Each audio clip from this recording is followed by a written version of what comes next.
Así es, ya estamos en su programa Letras a Cuadro.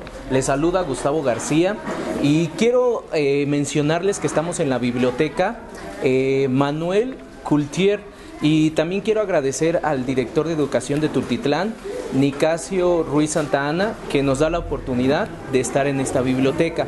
Entonces, como estoy en una biblioteca y como actualmente ya no tenemos mucho el hábito de visitar las bibliotecas debido a que ya tenemos la red y debido a que ya tenemos el internet, en esta ocasión pues voy a aprovechar y voy a tomar un libro para llevármelo al foro y para que podamos platicar algo acerca de este libro. Les invito a que visiten esta biblioteca. En este momento pues aquí hay niños que están teniendo un taller y están teniendo sus actividades, y bueno, veo que se la están pasando bien, y precisamente en estas temporadas de vacaciones. Entonces voy a agarrar un libro, y este libro va a ser, va a ser Sangre Azteca. Entonces, en un momento más me regresaré al foro y hablaré un poquito de lo que es este libro. Bueno, ya estamos de regreso y como ya les había comentado, pues yo me fui por un libro a la biblioteca. Me traje mi libro de Sangre Azteca de Gary Jennings, y pues pues les invito, chicos, a que volvamos a esa buena costumbre de consultar libros en la biblioteca. Yo me acuerdo que antes, cuando nos dejaban una tarea, era de ley que teníamos que ir a la biblioteca. Actualmente pues tenemos el internet, y el internet pues es una herramienta muy útil, pero no hagamos de un medio un fin. Y bueno, les anuncio que Cuadro TV pues y Letras a Cuadro van a estar visitando bibliotecas, van a estar visitando primarias, vamos a estar también visitando secundarias, preparatoria e incluso universidades. Entonces les invito a que en Letras a Cuadro pues nos sigan y sigan en contacto con nosotros para que ustedes estén al pendiente de todos y cada uno de los libros de los cuales hemos estado hablando. También les anuncio que vamos a tener entrevistas con escritores, tal vez escritores no tan conocidos, pero escritores que están comenzando. Les anuncio que próximamente vamos a tener una entrevista con un escritor muy conocido en esta zona de Catepec y Coacalco.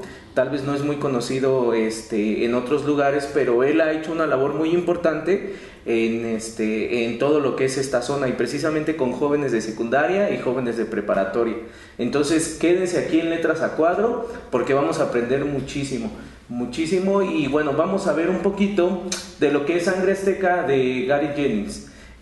Algo interesante y que debemos de notar al momento de leer un libro es que podemos hacerlo de dos maneras. Una, informarnos y documentarnos acerca del autor. Por ejemplo, Gary Jennings, las personas que están familiarizados con su literatura y con sus novelas, bien sabrán que esta no es la primera ni la última obra de este autor.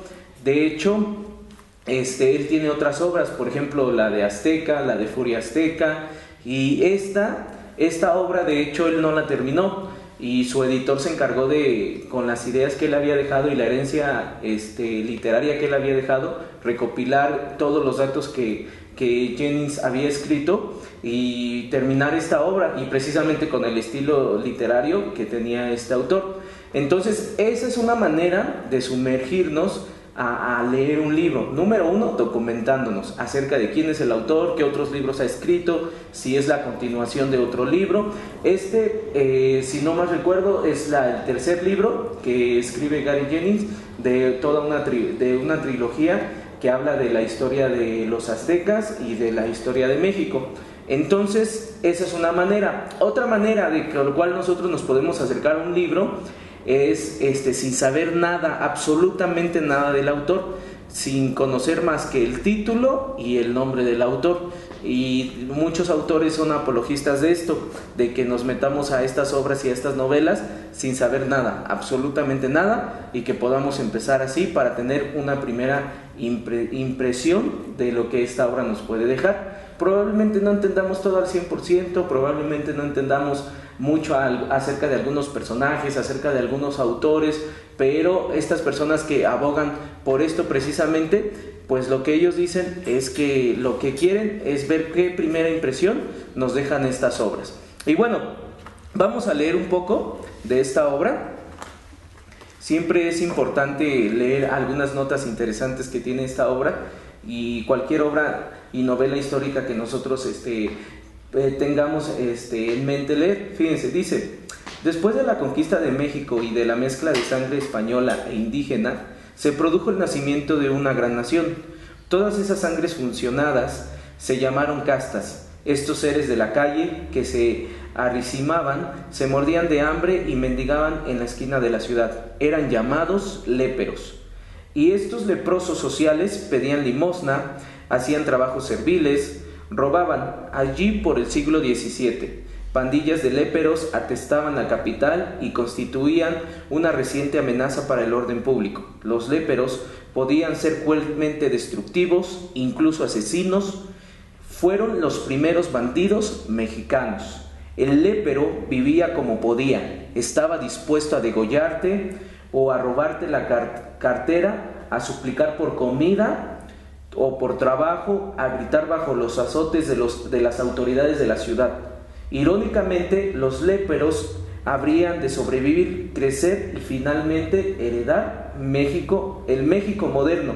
Probaron no la degeneración del hombre, sino la tenacidad de la humanidad frente a una adversidad horrorosa. Entonces, y aquí después viene una nota de Homero, de la obra de la Odisea: ¿acaso cualquier hombre sabe realmente quién es su padre? Con esta nota, el autor nos empieza a introducir a todo lo que va a ser toda esta novela histórica. Por ejemplo, nos está hablando que esta novela histórica se va a desarrollar en el siglo XVII. Para el siglo XVII, los aztecas ya habían sido conquistados y los españoles ya habían instituido lo que era la Nueva España. Entonces, aquí ya estaba de boga los españoles, ya había pasado el tiempo de Cortés, ya había pasado el tiempo de todo este proceso que hubo en la conquista. Entonces ya los españoles estaban bien situados en todo lo que era la Nueva España, en este caso México, y vemos que los españoles pues dominaban todo, y dominaban precisamente bajo un gobierno monárquico, y en ese periodo se dieron muchas castas. ¿Qué eran las castas? Pues eran la mezcla de diferentes razas y de diferentes nacionalidades. Por ejemplo, estaba la mezcla, la más común, la mezcla de un español con una india, y precisamente eran estos a los que les llamaban los léperos.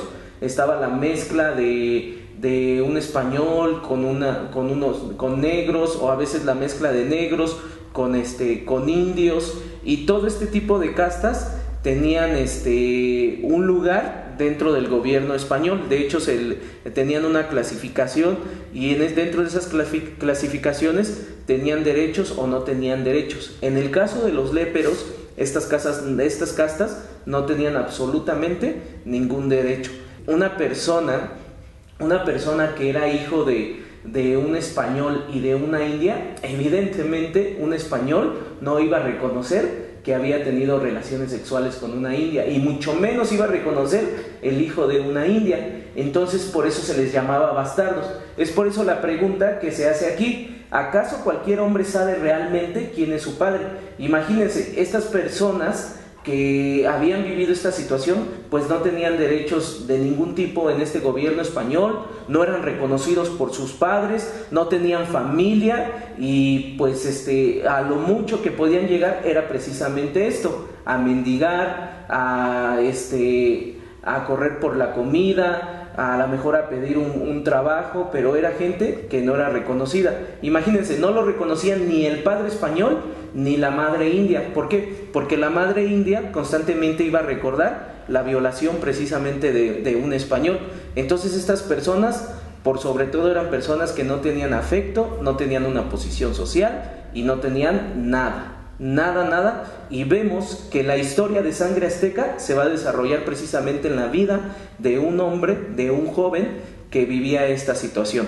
En un momento más los voy a introducir a esto. Por ahora vayamos a un corte comercial, seguimos en Letras a Cuadro, y bueno, yo los dejo por ahora. No le cambies, estamos aquí en Letras a Cuadro.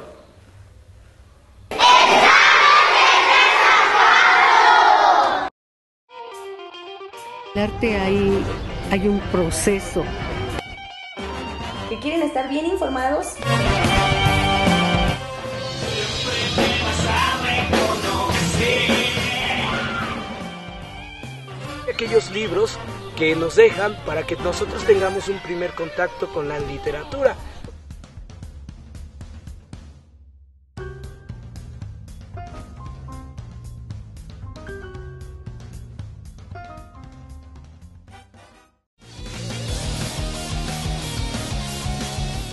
Hola, yo soy Jorge y para mí es importante leer porque podemos aprender mucho de los libros y nos enseñan cosas nuevas.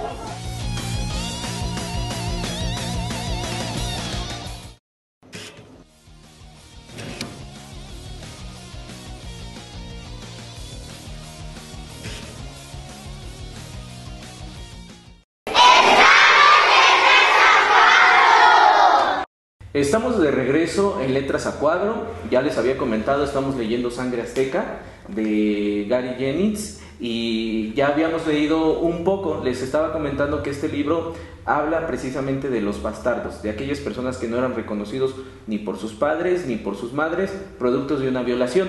Y bueno, vamos a ver la primera parte de este libro.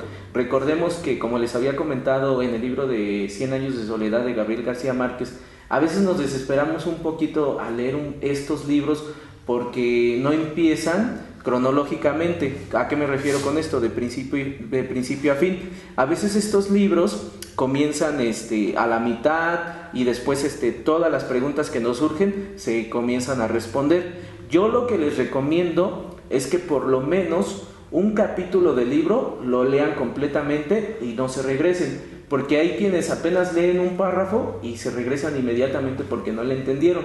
Probablemente esas dudas que nos empiezan a surgir van a ser respondidas después. Entonces yo les recomiendo que no hagan eso, sino que lean un capítulo de corrido y después a lo mejor esas dudas y esas preguntas que ustedes están teniendo van a ser respondidas. En el caso de este libro de Sangre Azteca pasa lo mismo. Pareciera que a la mitad del desenlace de esta obra se está contando la historia, pero después se van a ir a contestarse esas preguntas. Es más, esta obra es aún más fácil de leer que 100 años de soledad de Gabriel García Márquez. Entonces, a pesar de que vean el libro grueso y que lo vean muy largo, realmente no, es una obra que disfrutas y realmente no es pesada ni tediosa. Ahora fíjense, dice, primera parte: con frecuencia el acusado no recibía ningún indicio del problema hasta que recibía el golpe. Encerrado a solas en un calabozo, separado por completo de sus amigos, despojado de la comprensión y apoyo que podría recibir de sus visitas o comunicaciones, se le dejaba allí para que rumiara su desesperación, presa de espantosas dudas, sin siquiera saber de qué se le estaba acusando. Vemos que ya nos empieza a introducir y nos va a hablar de este periodo. Fíjense, es donde yo les digo que empieza a hablar de contextos históricos, pero algo que tienen las novelas históricas es que con frecuencia no son muy precisas. Este contexto histórico del que está hablando de los prisioneros de la Santa Inquisición, y nuestro personaje, el protagonista de esta obra, va a ser víctima de este tipo de inquisiciones. Y ahora veamos el capítulo 1, la primera parte y el capítulo 1 de esta primera parte. En este nos va a hablar de una carta que una persona que se dedica a torturar a sus víctimas le está escribiendo al rey de Nueva España. Comienza así, dice: al excelentísimo don Diego Vélez de Maldonado y Pimentel, conde de Priego, marqués de la Marche, caballero de Santiago, virrey de Nueva España, por nombramiento de su majestad católica el emperador Felipe, nuestro rey y señor. Típico de aquella época dirigirse de esa manera a las autoridades, en este caso al virrey y en este caso al emperador Felipe, nuestro rey y señor.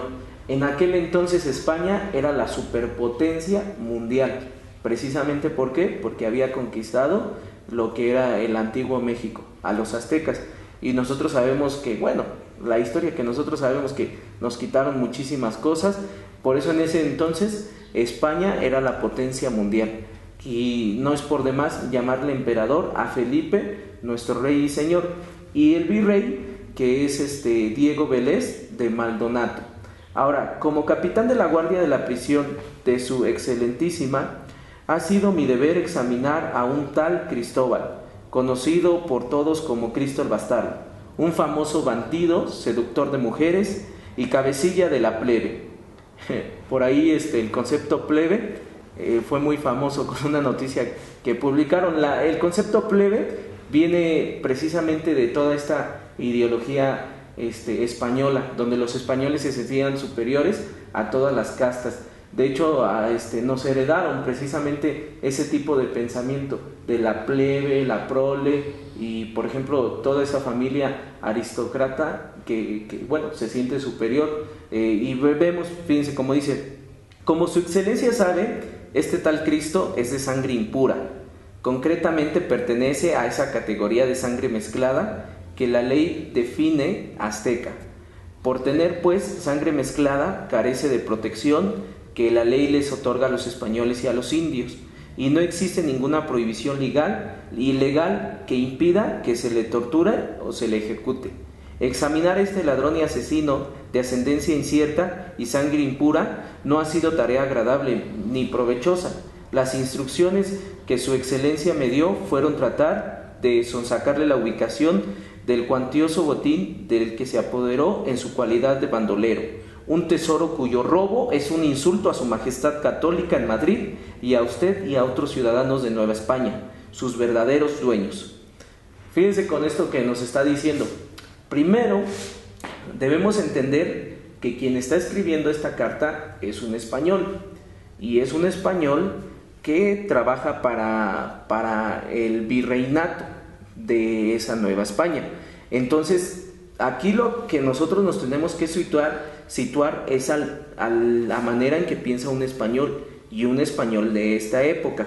Entonces este español, lo que él está haciendo, él no piensa que está haciendo mal al torturar a este hombre Cristóbal, a este Cristo el Bastardo, como él ya lo empieza a mencionar, porque él incluso dice, debido a las leyes españolas, como este hombre es de sangre impura y de descendencia incierta, pues no hay ninguna ley que nos impida torturarle. Entonces esta persona ni por acá le pasa que lo que está haciendo está mal, o ni por acá le pasa tener misericordia por este prisionero. Esta era la manera en que pensaban los españoles de aquel entonces, y un español precisamente que se dedicaba a la tortura. Dice, su excelencia también me encargó que obtuviera de sus labios el paradero de la India azteca, que supuestamente es su madre. Esa mujer públicamente ha negado haber dado a luz al bastardo, pero no se sabrá de ello si es cierto o si la mujer inventó esa historia debido a la sangre impura del acusado, hasta que la encontremos y la sometamos a los métodos que tenemos en esta prisión para extraer la verdad. Confieso, excelentísimo señor, que lo que me ha encomendado es más difícil y odioso que aquel trabajo de Hércules de limpiar los establos del rey Augeas. Resulta muy repugnante tener que interrogar a este mestizo, hijo de una puta, una prostituta callejera, como si él fuera una persona legal, en lugar de simplemente ahorcarlo. Sin embargo, los muertos no hablan, y a pesar de mi ardiente deseo, me veo obligado a redactar dicha información a través de la tortura, en lugar de enviar al acusado al diablo, su amo. Iniciamos los interrogatorios con el método de la cuerda y el agua. Como su excelencia sabe, colocamos cuerdas anunadas alrededor de los miembros del prisionero y las ceñimos girando una vara. 5 giros por lo general bastan para obtener la verdad, pero no tuvieron efecto en este loco, salvo provocar risa. Entonces incrementamos los giros y mojamos las cuerdas para que se encogieran, pero tampoco así de su boca salieron palabras de confesión o de arrepentimiento. No pudimos usar las cuerdas en su cabeza por miedo de que se le saltaran los ojos de las órbitas y eso le impidiera conducirnos al tesoro. Bueno, nos está hablando del sistema nos está hablando de cómo torturar, cómo está torturando precisamente a Cristóbal, a este hombre al que le llama Cristo el Bastardo. Espero les esté agradando este libro y seguimos en Letras a Cuadro. Yo les voy a platicar un poco más de esta obra que les la super recomiendo. Entonces seguimos en letras a cuadro, yo regreso en un momento más con ustedes. Mientras me quedo leyendo un poco.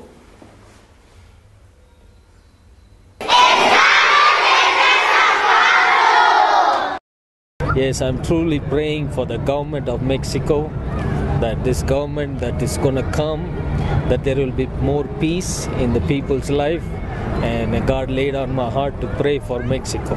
I thank Cuadro TV for what they're doing as I continue to reach out to people and have a concern for people's and to what they think and what they want. And I thank this Cuadro TV for doing a great job. Thank you.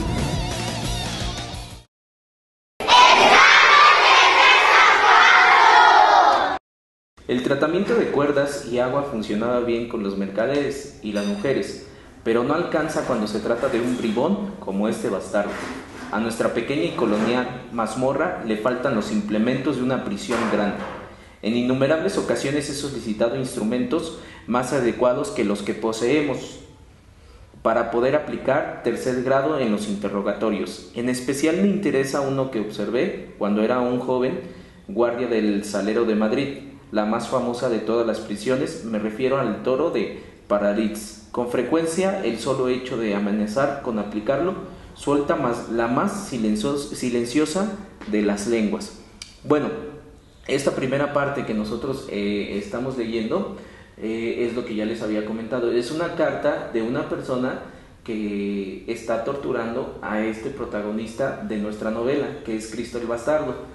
Entonces lo está torturando, como ya los datos que nos acaba de mencionar, porque él tiene información de un gran motín, que supuestamente esto le pertenece al virrey. Lo está torturando con los métodos que utilizaba la Santa Inquisición, y él en esta ocasión está hablando de que no le ha podido sacar ninguna verdad, que al contrario, los métodos que ellos han utilizado, pues lo único que han causado en este hombre, incluso lo ha clasificado ya no como un ladrón ni como un bribón, sino como un demonio. No le han funcionado de nada, sino que él quiere emplear un método aún más efectivo, que es el de el toro de Paralitz. La historia cuenta que quien creó este método de tortura es un toro de bronce gigante, donde se metían a las personas, y debajo de este toro ponían unas brasas y ponían fuego para que las personas que estuvieran dentro del toro empezaran a gritar y empezaran a gemir. El sonido que salía de este toro era como el de un toro que estaba rumiando o que estaba gimiendo. Entonces por eso es que se dicen que este método era muy efectivo, y él quería emplearlo precisamente con este personaje que es nuestro protagonista. Como bastardo, Cristo el Bastardo o Cristóbal, pues no tenía educación, no tenía un estatus, no tenía una familia, no tenía nada con lo cual pudiera aspirar una persona. Era la casta más baja en aquel entonces. Pero fíjense, algo interesante que se menciona aquí es lo siguiente. Me voy a saltar un poco y dice así: debido a que este mestizo no se ha retractado de sus maldades, ni se ha revelado el lugar donde oculta lo que robó, mi recomendación es que sea entregado al Santo Oficio de la Inquisición de Su Majestad Católica, para que lo interroguen más y se arrepientan antes de ser ejecutado. Mientras guardo las instrucciones de vuestra excelencia, le he entregado al prisionero lapicera y papel a su pedido. ¿Puede vuestra excelencia apreciar mi sorpresa cuando ese demonio alegó que sabe leer y escribir como un español? Confieso que mi sorpresa fue incluso mayor cuando dicté una frase y descubrí que realmente él escribía palabras en papel como un sacerdote. Enseñarle a un mestizo a leer y a escribir es, desde luego, ofensivo para la política de vuestra excelencia, que aconseja proporcionarles un estilo de vida acorde a su ubicación como sirvientes y obreros. Sin embargo, puesto que vuestra excelencia considera que es probable que él inadvertidamente proporcione una pista con respecto al lugar donde está el tesoro que robó, le he dado papel y pluma para que escriba lo que quiera, tal como usted instruyó. Los escritos de este demente, por absurdos que sean, serán enviados a vuestra excelencia para posterior examen. El señor es testigo de la verdad de este documento que envío a su excelencia el virrey de Nueva España, para servir a usted Quiera nuestro Señor cuidar y preservar vuestra excelencia este primer día de febrero del año de nuestro Señor, 1624. Pedro de la Vengara Gaviria, capitán de la guardia. Al fin, el autor de esta carta revela su identidad. Le sorprende que una persona, un bastardo, pueda escribir, porque estaba prohibido y era un crimen que a estas personas de casta menor, a estas personas inferiores, se les enseñara a escribir y se les enseñara a leer. Entonces esta novela nos empieza a revelar algo misterioso, cómo una persona como Cristo el Bastardo es que sabe escribir, cómo es que él, una persona como un lépero, está en la Santa Inquisición, se le está condenando por un gran motín, y cómo es que nunca confesó. Entonces nos empieza a revelar varios misterios y nos empiezan a surgir muchísimas preguntas que se van a ir disipando conforme nosotros nos vayamos sumergiendo en esta novela. Y bueno, yo les recomiendo muchísimo este libro. Cristo el Bastardo, la razón por la que él sabe leer es porque un fraile lo cuidaba, y este fraile le empezó a revelar algunas cuestiones de su niñez, pero este fraile nunca le revela quién era su padre, quién era su madre, y este fraile, a pesar de lo que se había instituido para ellos, le enseña a leer. Y vemos que este fraile también era una persona que había sido destituida de su cargo como sacerdote, precisamente por la Iglesia Católica. También en aquel entonces la Iglesia Católica, el poder monárquico, estaban muy ligados, y había mucho poder de parte del credo. Entonces vemos que este fraile educa a Cristo el Bastardo. Después Cristo el Bastardo pues va a ir creciendo, y él se familiariza con las novelas que tenía el fraile. Por eso es que él sabe escribir no nada más en español, sino también en latín, sino que también sabe de lenguas antiguas, de manuscritos antiguos, y vemos que él, muchas personas empiezan a influir en su vida. Otra persona que empieza a influir muchísimo en él es que muere el fraile y él empieza a conocer a un chamán, a un brujo, y este brujo ya hace que él empiece a conocer sus raíces aztecas. Entonces vemos que Cristo el Bastardo pasa de conocer no nada más a los españoles, sino también sus raíces aztecas cuando conoce a este brujo. Y después de este brujo, porque también lo asesinan, lo matan, precisamente por el pasado que tiene Cristo el Bastardo, después de este brujo, él conoce a una persona propia de esta época, una persona totalmente culta, y vemos que Cristo el Bastardo pasa por estas tres transformaciones. Entonces se va a ir desenvolviendo la historia. Yo les invito a que la lean, el clima está muy bueno. Yo los dejo con esta obra que es Sangre Azteca de Gary Jennings, y nos vemos en otra nueva emisión de Letras a Cuadro. Espero que les haya agradado.